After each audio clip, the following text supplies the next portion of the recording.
মুন্ডি কার খেতে কেমন লাগে আমি জানি না, বাট আমি আমার লাইফের বেস্ট মুন্ডির টেস্ট এখানে এসেই পেয়েছিলাম। মিরিঞ্জায় গিয়ে এই অদ্ভুত স্বাদের ময়ে ময়ে চা কারা কারা খেয়েছেন অবশ্যই জানাবেন কিন্তু। এছাড়াও প্রতি বছরই আমি পাহাড়ের ট্রেডিশনাল উৎসবগুলোতে অ্যাটেন্ড করার চেষ্টা করি। হ্যালো এভরিওয়ান, আজ তোমাদের শোনাবো মিরিঞ্জায় আমার দ্বিতীয় দিনটি কেমন ছিল। ঘুম থেকে উঠেই জুম ঘরের বারান্দায় এসে দাঁড়াই।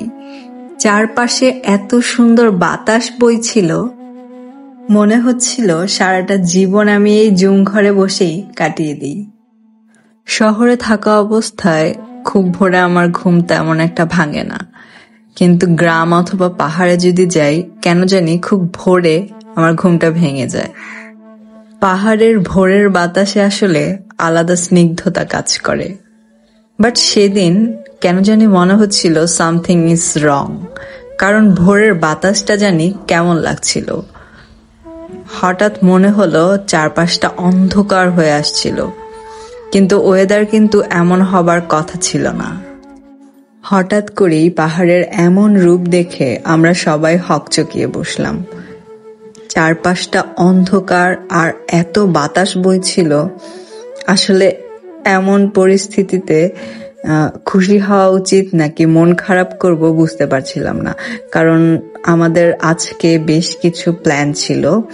একটা ট্রেডিশনাল উৎসবে পার্টিসিপেট করব, দেন পিছনে কিছু ঝর্ণা আছে বা ট্রেকিং সাইট ছিল, সেগুলোতেও যাওয়ার প্ল্যান ছিল।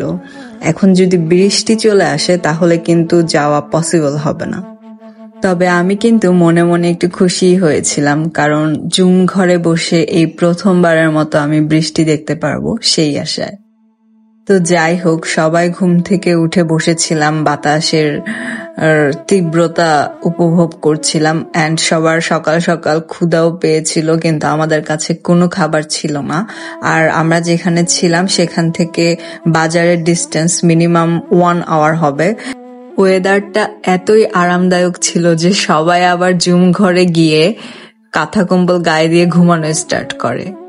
আর এই আমগুলো হচ্ছে গতকাল আমরা যে পাড়াটাতে যাই সেখান থেকে কালেক্ট করি, আর কলার থোরগুলো গাছ থেকে টাটকা পেরে নিই।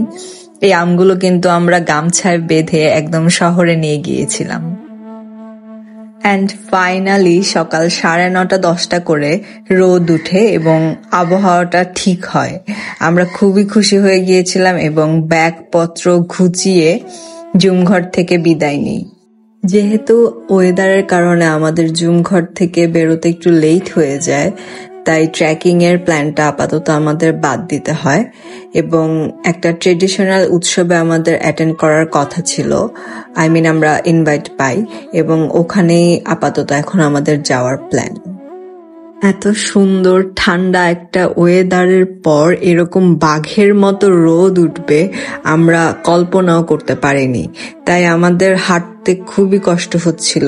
একে তো খাবার খাইনি, তার উপর পানি নেই, মাথার উপর দুপুরের রোদ, আর কাঁধে এক গাদা ব্যাগ নিয়ে আমার অবস্থা তো খুবই শোচনীয় ছিল। তখন আমাকে একটা পাহাড়ের আন্টি হেল্প করে, এসে বলে যে তোমার ব্যাগটা আমাকে আমার ঝুড়িতে দাও, কারণ তোমার খুব কষ্ট হচ্ছে, আমি তোমাকে সাহায্য করি। আমি এত খুশি হয়েছিলাম এটা দেখে। উনি সুন্দর করে আমার মাথায় পানি ঢালে, কারণ উনি বুঝতে পারছিল আমার একটু কষ্ট হচ্ছিল, কারণ অনেক রোদ ছিল, হাঁটতে পারছিলাম না।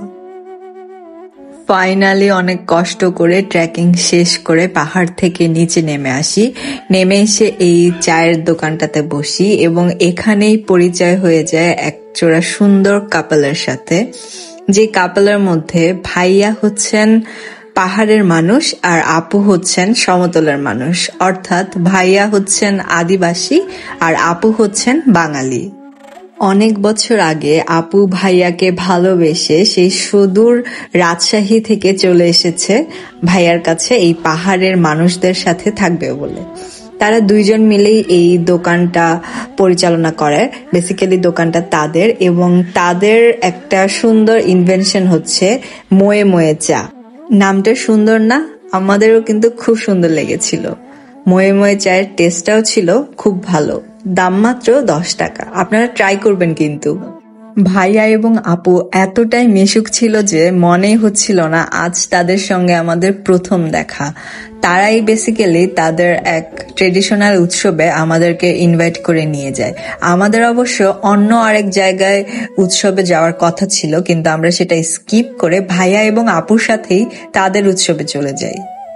তাদের সাথে বাসে করে আমরা অন্য আরেকটা পাড়ার জলখেলি উৎসবে চলে যাই। জলখেলি উৎসব কি সেটা তো অবশ্যই জানা আছে আপনাদের। জলকেলি উৎসবে হাজবেন্ড এবং ওয়াইফ একজন আরেকজনের অপোজিটে দাঁড়াবে এবং পানি মারামারি শুরু করবে। পানি মেরে যে যাকে যত বেশি দমিয়ে দিতে পারবে সেই হচ্ছে এই খেলার উইন। এই যে আমরা আমাদের উৎসবের প্লেসে চলে এসেছি। এখানে এসে আমাদের একজন আর্টিস্ট বাঙালি দাদার সাথে পরিচয় হয়ে গিয়েছিল। তার নাম ছিল পুলকদা। পুলকদা আমাদেরকে অনেক কিছু ঘুরিয়ে দেখাচ্ছিল। তিনি হচ্ছে 1998 সাল থেকে এই পাড়াতে আসেন এবং এই পাড়ার সাথে তার সম্পর্ক। তিনি প্রায় কিছুদিন পর পর নাকি এখানে চলে আসেন।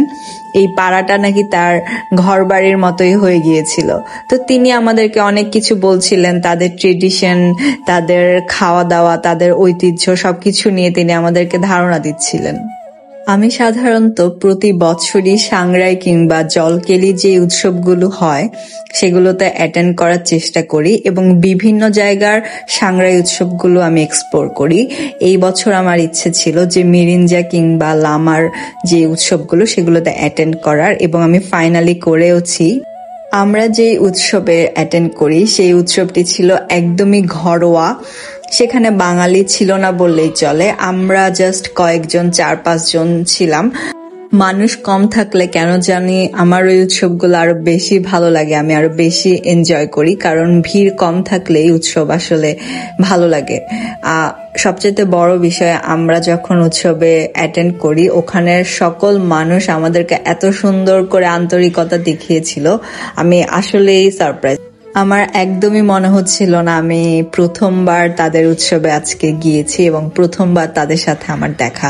আর সবচাইতে মিষ্টি যে জিনিসটা লাগে, সবাই খুব সুন্দর করে জামা কাপড় পরে খুব সুন্দর করে রেডি হয়ে উৎসবে চলে আসে এবং প্রচুর প্রচুর মজা করে তারা, মানে অনেক এনজয় করে, যেটা দেখতে আমার খুব ভালো লাগছিল। আমি একপাশে দাঁড়িয়ে দাঁড়িয়ে দেখছিলাম আর সবাইকে দেখতে এত সুন্দর লাগছিল, এত প্রিটি লাগছিল।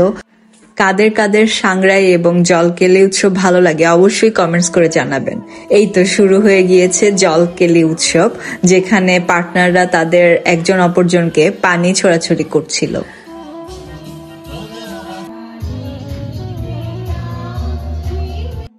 উৎসবে প্রায় বিকেল 5টা পর্যন্ত আমরা ছিলাম এবং একদম ভিজে সবার অবস্থা খারাপ।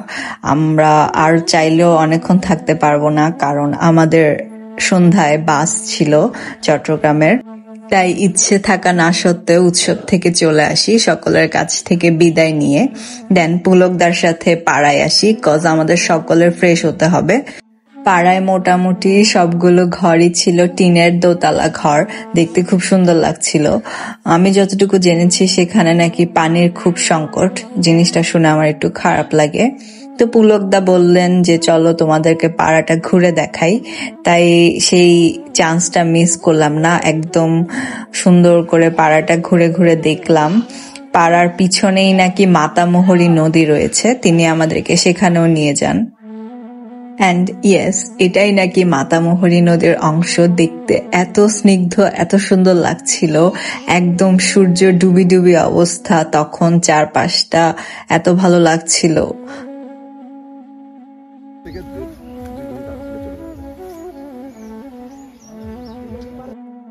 এরপর আমরা সকলেই ফ্রেশ হয়ে বের হয়ে পড়ি। আর তখনই আমি একটা মজার জিনিস দেখি, সেটা হচ্ছে মুন্ডি। মুন্ডি কে কে খেয়েছো সেটা অবশ্যই জানাবে আমাকে। মুন্ডি কার কেমন লাগে আমি জানি না, বাট আমার খুবই ভালো লাগে। আর আমার এ পর্যন্ত যত মুন্ডি আমি টেস্ট করেছি তার মধ্যে এই মুন্ডিটা ছিল একদম বেস্ট। এই মুন্ডি খেয়েই সোজা রওনা হয়ে যাব চট্টগ্রামের জন্য। সবাই ভালো থেকো।